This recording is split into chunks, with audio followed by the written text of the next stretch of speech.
My dear listeners, this is an original sci-fi story I wrote for you. If you'd like to support me, just subscribe to the channel, it really helps the growth.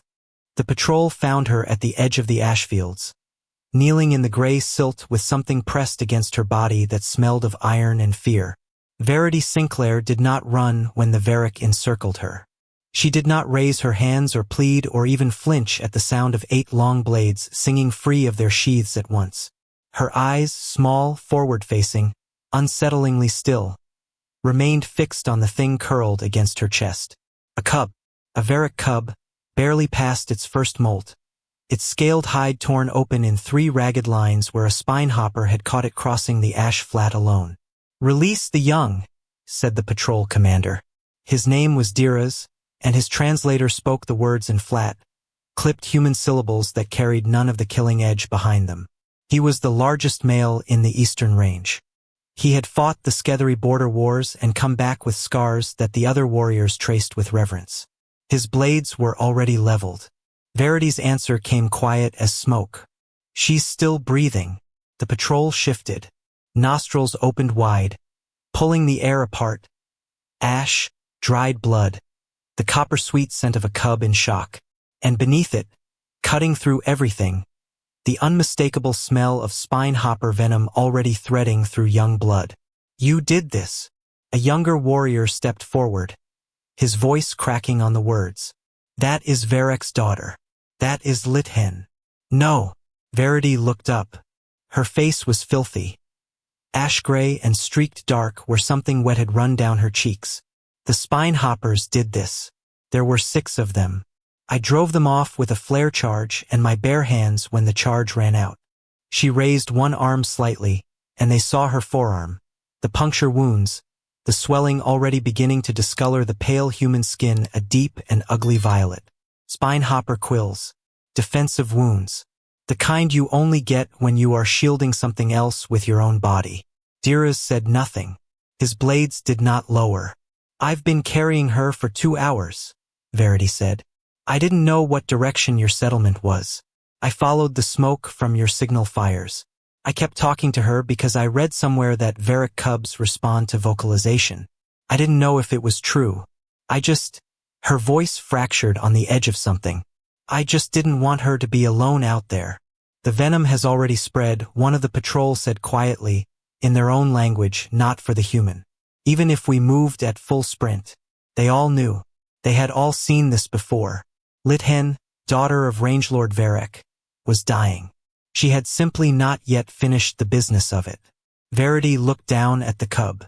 Lithen's eyes had opened to narrow, glassy slits, fixed somewhere past Verity's face with the unfocused gaze of the very young and the nearly gone. A small tremor moved through her body. "I know," Verity whispered. She pulled the cub tighter. "I know, sweetheart. I've got you. You're not alone."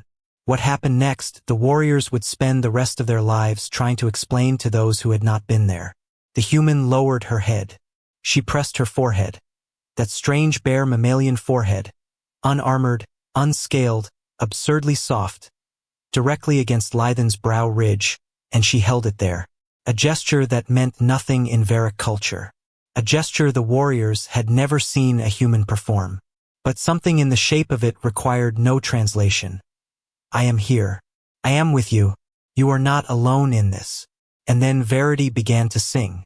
It was not music as the Varric understood music, the structured, mathematical tonal language of their ritual chants. This was something different, something that moved in long, uneven waves, wordless, shapeless, that seemed to come from somewhere beneath thought. The warriors stood frozen. Even the wind across the ash flat seemed to pause. Lithen's small body stopped trembling. Her breathing slowed. Not the desperate slowing of suffocation, but something gentler, something like rest. The fear that had been carved into every line of her tiny face eased, degree by degree, until she looked, peacefully, impossibly, like a cub sleeping in the den. Then she was still. The sound that left Verity Sinclair was not a human sound. Or perhaps it was the most human sound there is. A grief so total it had no words left, only the raw animal fact of it.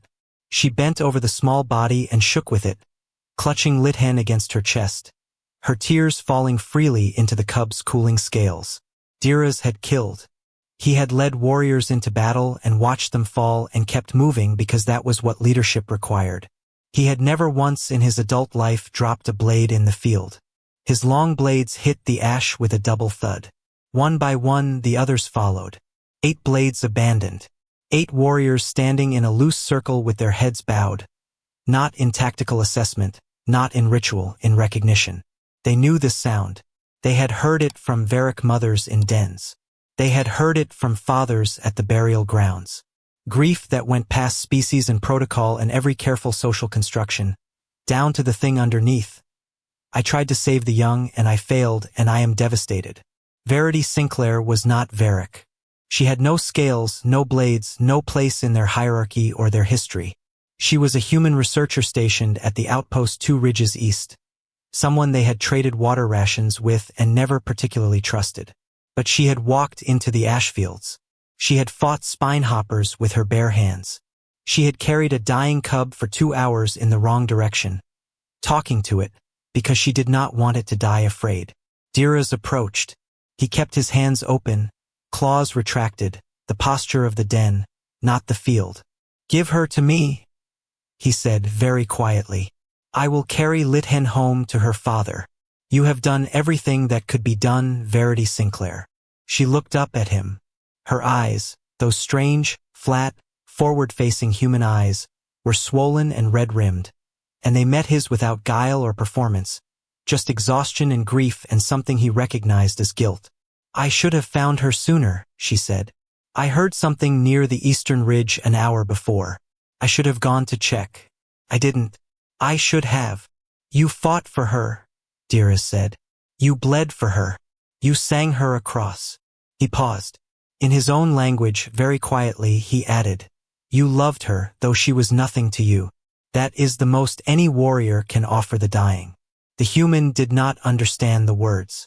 But she had been living near them long enough to understand the tone, and something in her expression shifted.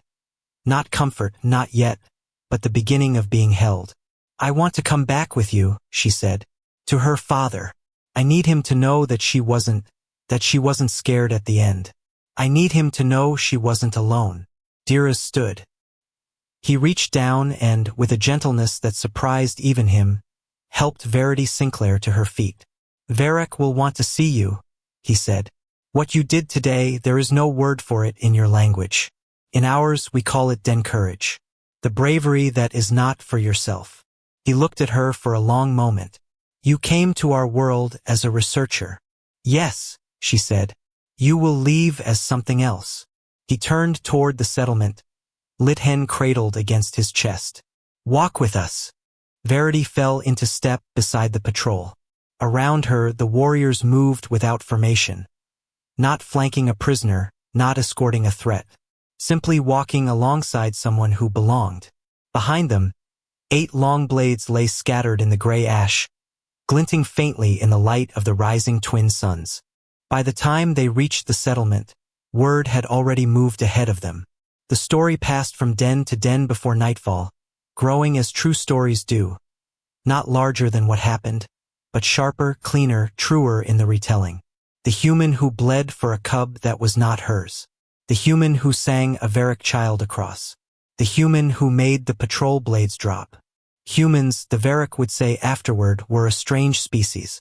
Soft-bodied, fragile, utterly without the physical gifts that made a warrior.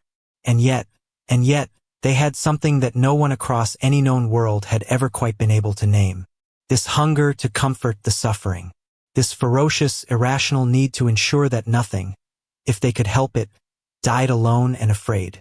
It was, the den elders decided, either their greatest weakness or their most devastating strength. Perhaps, in the end, it was both.